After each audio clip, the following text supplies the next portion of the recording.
features. And certainly if someone... Do you copy your competitors? Certainly adapted features that others have let in, as have others copied and adapted features that...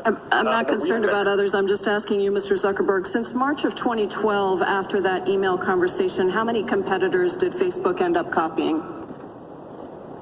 Congresswoman, I can't give you a number. Did you warn Evan Spiegel, the founder of Snapchat, that Facebook was in the process of cloning the features of his company while also attempting to buy Snapchat? Congresswoman, I don't remember those specific conversations, but that was also an area where it was very clear that we were going to be building something. Facebook is a case study, in my opinion, in monopoly power because your company harvests and monetizes our data, and then your company uses that data to spy on competitors and to copy, acquire, and kill rivals. That's Congressmember Pramila Jayapal questioning CEO Mark Zuckerberg of Facebook, who was testifying remotely as the other CEOs were in the midst of the pandemic. House Judiciary Chair Gerald Nadler also questioned Zuckerberg, condemning Facebook's acquisition of Instagram. Facebook saw Instagram as a threat that could potentially siphon business away from Facebook. And so rather than compete with it, Facebook bought it. This is exactly the type of anti-competitive acquisition that the antitrust laws were designed to prevent. Near the end of the hearing, Subcommittee Chair David Cicilline called for breaking up the big tech companies. This hearing has made one fact clear to me. These companies as they exist today have monopoly power. Some need to be broken up, all need to be properly regulated and held accountable. We need to ensure the antitrust laws first written more than a century ago work in the digital age.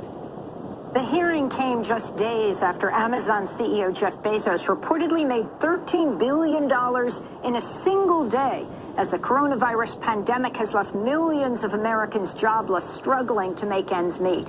It was Bezos' first ever congressional testimony. For more, we're joined by Scott Galloway, professor of marketing at New York University Stern.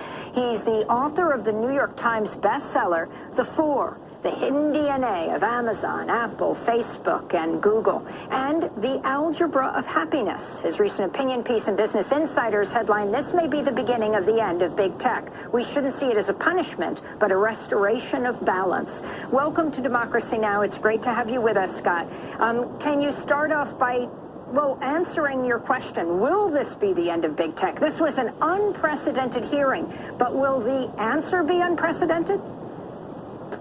That's a correct question, Amy, and good to be with you. And while I've been wrong before, this felt most congressional panel hearings are more spectacle than historic, and that is it's a lot of positioning for the cameras, and it doesn't appear that 2 or 3 months post the hearing that a lot has happened. This felt like the culmination, and it was the culmination of a 13-month investigation where they collected over 1 million pages of evidence, and the panelists weren't really looking to the witnesses to provide them additional information. It seemed as if they were there to use the witnesses as props just to confirm and articulate to the general public and other lawmakers their conclusions. And their conclusions seem pretty swift and unified across both sides of the aisle, that these companies have just aggregated too much power. Now, each of the parties seems to be upset for different reasons, but this, at the end of the day, feels like a bipartisan action and belief that these companies have grown too powerful. So it does, in fact, feel as if I wrote in that article that this may be the beginning of the end of big tech as we know it. Well, let me turn again to Congressmember Pramila Jayapal, who represents Seattle, questioning Amazon CEO's Jeff Bezos,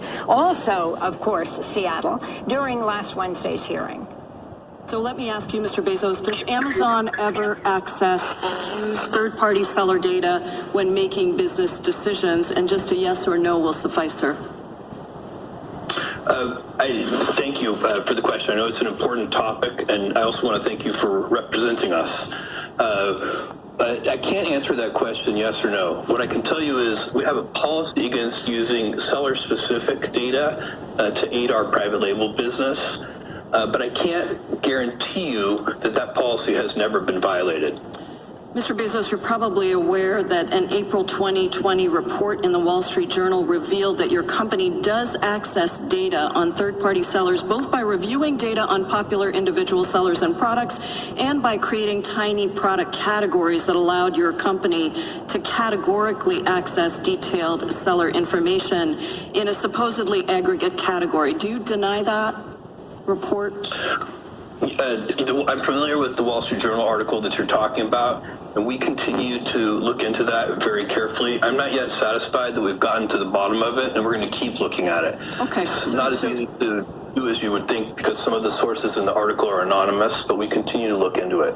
I'll take that as you're not denying that, you're looking into it. I will tell you a former Amazon employee in third-party sales and recruitment told this committee, quote, "There's a rule, but there's nobody enforcing or spot checking. They just say, don't help yourself to the data. It's a candy shop. Everyone can have access to anything they want."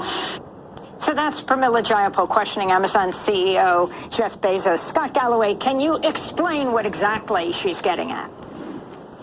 Well, one, if you own the rails and you know what's in the cars, and those cars are shipping products to a store, but you also have stores, your ability to understand what is selling well and what components of those products are inspiring additional sales, you have just an unfair advantage. So if you own the rails, you're not supposed to be competing with the end destination. And in this instance, when Amazon understands user behavior, why people are purchasing certain products, where those products are being filled from, the margins on those products, how much they sell, and they might decide, for example, that batteries is a great high-margin business, and they can produce those batteries in the same factories and brand them Amazon and then start selling them themselves and even advertise or put a banner ad in front of the consumer when they are perhaps buying competitive batteries.